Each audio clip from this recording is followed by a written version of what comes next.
welcome here to another edition of The Light Between Us here on Wake Up Call with Dan Tortora and our partnership with Chick-fil-A Cicero on 7916 Brewerton Rd in Cicero, New York, owned and operated by Jimmer Szatkowski. I am here with today's guest, Jess. Jess, how are you? Hi, good. How you doing today? Doing very well. So, you and I were talking a little bit off the air. You are originally from Puerto Rico. Yes. What part? I'm from Camuy. That's like the up top from Puerto Rico, like north, I believe so. So, do you miss it? I miss it every day. Every day. I don't get used to it. I've been living here since I was 10 years old. I'm now 17, so like 7 years, and I miss it every day. Like, I don't get used to here. So, what is it that you miss the most about Puerto Rico? The food, the people, the weather. Here's so bipolar. So, you come here at 10 years old. Yes. And your mom also works at Chick-fil-A. Yes. So bring me into moving here and just that story, that journey with your mom. So moving here was very difficult. It was very like a rough time in my life. It was very depressing for me to be like not a teenager because I was 10, but I was like seeing everything like different because I was growing to be a teenager. It was very depressing because I left everything. I was going to school in Puerto Rico. I had my siblings down there. Everybody was over there, like my whole family, my grandfathers, my siblings, my mom. I didn't grow up with my father in my life, so it was just my mom and my siblings. So when I came down here, it was like me and my mom by ourselves. Then my stepdad came in the picture. It was very difficult because I didn't have a father in my life, so it was more like it was so weird moving from another state. I didn't know English at that time.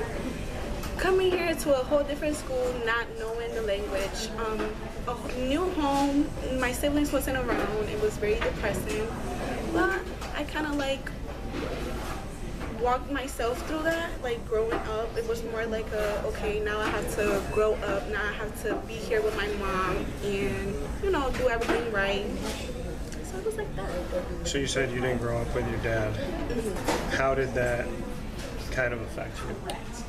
Everything, it affected me more in my social life and my regular life because it was so hard to see my stepdad as a part of my family now. It was more like you here with my mom, but you are not my family. I was looking at it like that, and I was like very mean to him and all of that because, you know, I didn't have that in my life. So I was looking at it as like, you're gonna take my mom away from me.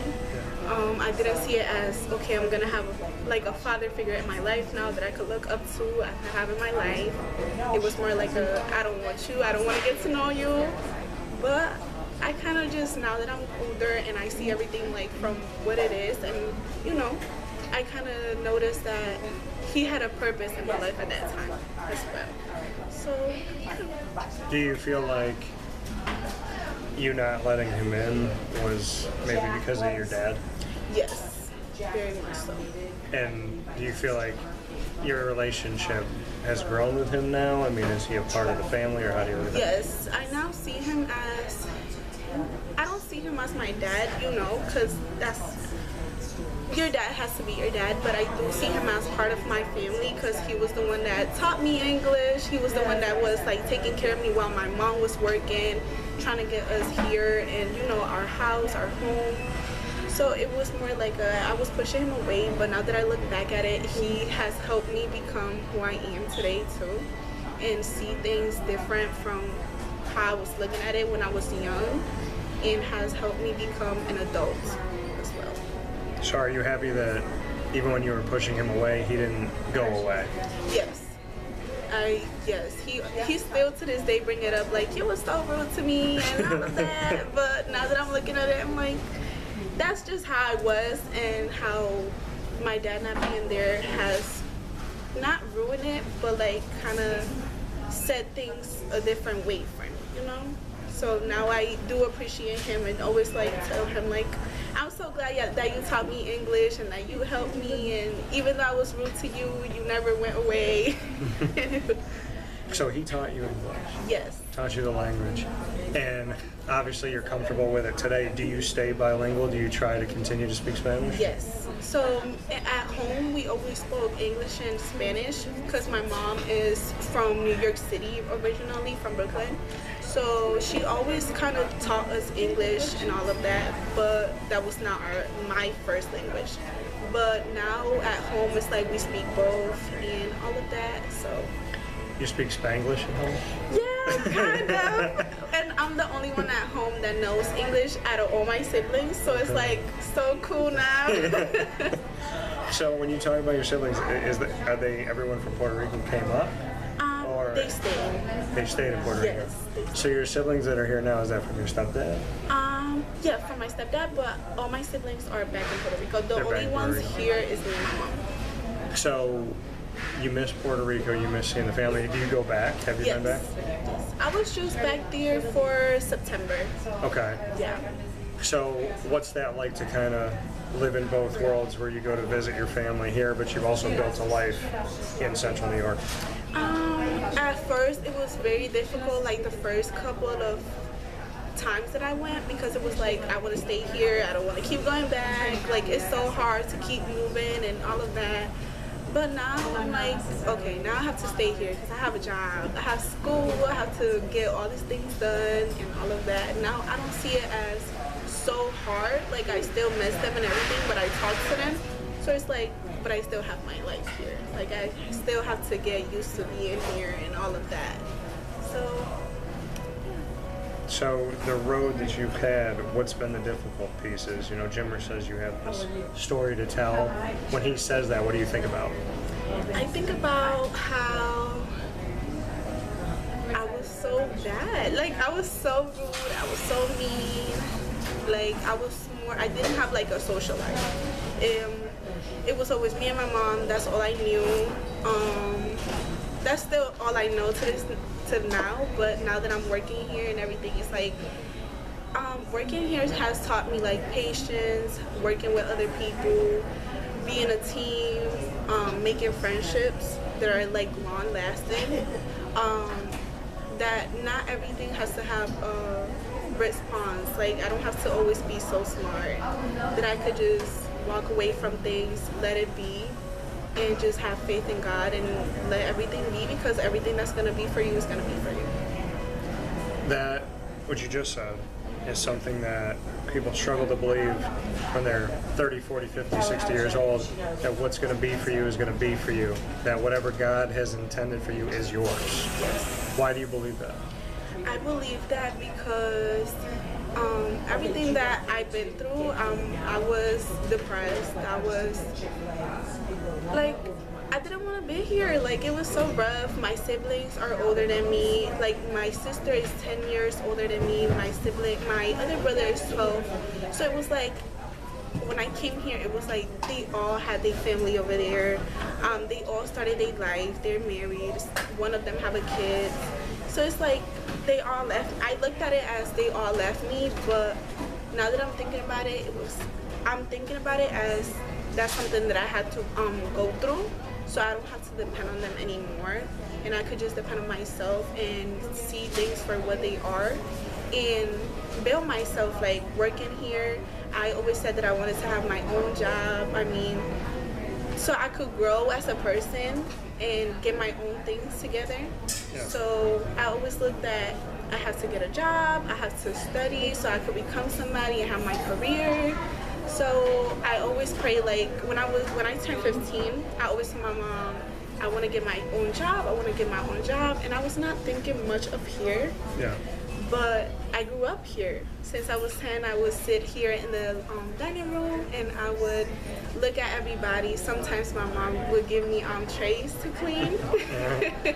So I always was a part of here. So I told my mom that I wanted to get papers from school and everything so she could fill them out so I could work here. This was my first job. My first interview was so scary. I was like, I don't know if I could do it, but I did it. I put it in the hands of God. I was like, if this is the place for me, and if you want me to do this, then I would get the job and I would, grow myself to be a better person. And I've been here for like 2 years now.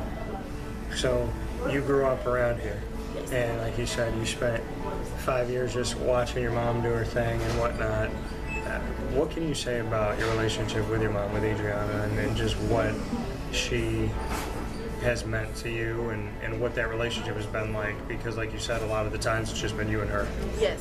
So my younger years, I was always me and my mom since I was the youngest one and the only one that was attached to her because all her other kids were already doing their own thing and everything. And then when we moved over here, it was so different because since I said I was depressed, I didn't want to talk to her because it was like, you got a partner, like they taking you away from me. That was my mentality back then because I always see my mom single. I never seen her with anybody else. And then around that time, I was like really upset about that, like at her. And then around when I was 13 years old, my depression came back. I was very bad in school.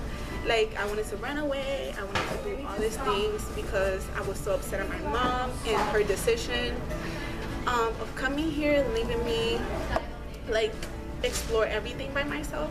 Yeah. And then me and her, it was like a really rough time around that time. But then now that I'm like, I started working here and everything, our relationship has been, I think, stronger than ever. Cause like now I'm like growing up. Now I'm like asking her for stuff like that I know I have to grow up and see. Like for example, like for job stuff, like interviews and stuff like that.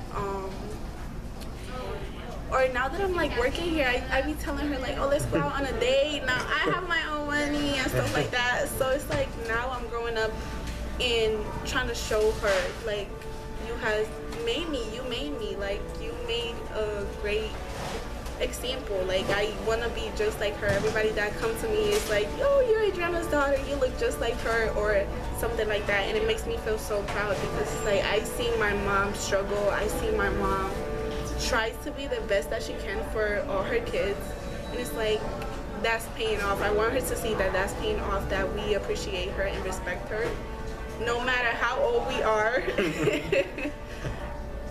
So I mean, for you, like you said, you resented, you were upset with your mom when you moved here, and then over this time you guys have just become closer, and you said arguably closer than you've ever been. Do you feel like working here at Chick-fil-A Cicero, do you feel like Chick-fil-A helped to bring you guys together? Yes, I feel like that because Chick-fil-A has made me a better person. It might sound funny, but it has really taught me so much that I didn't know about myself. Like now that I'm looking at everything, like no matter what you do, like they said, the little things do matter, and you always have to, you never know what a person is going through. And I noticed that really much here because everybody has their own battles in their house and everything like that. But when you come here, everybody's so nice. We respect you. We don't make fun of you. We don't bring that personal life into our job. And it's like, no matter what we go through, we always have to keep a smile on our face and treat everybody with kindness and respect how we want to get treated. So I feel like that makes me realize like it's not my world. It's like everybody's living their first time. It's everybody's world at the end of the day, and we have to respect everybody. And I don't know what she was going through during when I was depressed, so I cannot just blame her for everything. I have to take accountability for everything, and every decision have a consequence. How did you get through your depression? Because you said you had it, it came back. Yes. How'd you get through it? Journaling and going to study, like Bible studies and stuff like that. I really, every time I feel like that, I always run to God. Even when I'm depressed or now when I'm happy, I still run to God because you always have to look for Him. But I feel like journaling, coloring, stuff like that, getting a job here also, because when I was like, I finished that, I got a job, and it was like, okay, now I'm focused on work and school, not no more on my mind, So yeah. So you talk about faith and going to God, and you say you go to God when you're upset, you go to God when you're down, but you also go to God when you're happy. How did God enter into your life? Why is God a part of your life? So when I was younger, when I was living in Puerto Rico, the one that used to take care of me was my grandfathers and my grandmother, and my mom used to work, so I was always with them. They would always go to church every Sunday, and they would sing and everything like that, and I was always with my cousin, and we was just talking and everything. We didn't take it serious since we were kids, but I always grew up around that type of environment. And when I moved down here and I was like 10 and stuff like that, we would still go to church here no matter what it was, no matter if I understand it or not, because it was English. Yeah. But it was always, church was always a part of my life. And when I was 13, I wanted to become a part of the church. So I started singing at church. Now we was in a Spanish church. So I was a teacher for the younger kids. And I was also a singer there. And ever since then, I made friends that was going to church. So they encouraged me to look more into things. We did Bible studies at home or whatever. And church has always been a part of my life. I feel like you don't listen or you don't talk to God specifically, but you do hear him from other people, or you could always read his word and he could send you a message through that. And he has always been there whenever you need him or not. So How do you feel like he's talked to you personally? How does he get through to you? from Jimmer, I feel like. From Jimmer? Yeah, I feel like from every time I feel down or when I feel like I'm not too happy about me or my work or anything like that, it's like Jimmer always has something to say, like he's proud of me or like I'm doing a great job. And coming from Jimmer is such a great experience or something like that, because I see what he has to go through. Yeah. And I see that he has become such a stronger person every day, and it's so inspiring to see that. And it's like, even though he has all these struggles and everything, he always keep a positive mind and his faith. And if I want to make him proud, it's like I want to make God proud. And no matter what I'm going through, if he sees that I'm doing good, like for example, he said that I was doing a great job, and he was proud of me when I was feeling so bad. I was in that room, I was like, I don't know if this is for me, and I was like so sad about it. And he was like, oh, I want to talk to you, and I was like, oh my God, he's gonna tell me something bad. But he was like, I'm so proud of you and the person you're becoming, and that pushed me. It was like a push, because I was asking God, like, can you talk to me? Can you send me a sign? And it was like, the people that you think that is not looking at you is looking at you, and they are proud of you, and they will tell you that, and God will send you a sign no matter what. It could be a person, it could be a message, it could be anything. You never know. So you just said that Jimmer sticks out to you, and when you needed a message, you know, that relationship with God, that closeness to God, you feel like it's come from Jimmer Szatkowski, the owner-operator. When you hear him say he's proud of you, and he was talking to me about you before we sat down to do this, and he said, you know, you have a great story to tell, you've come a long way. Do you feel like you've come a long way? Can you see that in yourself? Yes. So, getting to where you are today, how would you describe who you are now, as opposed to who you were before? Who's just now? Okay. So now,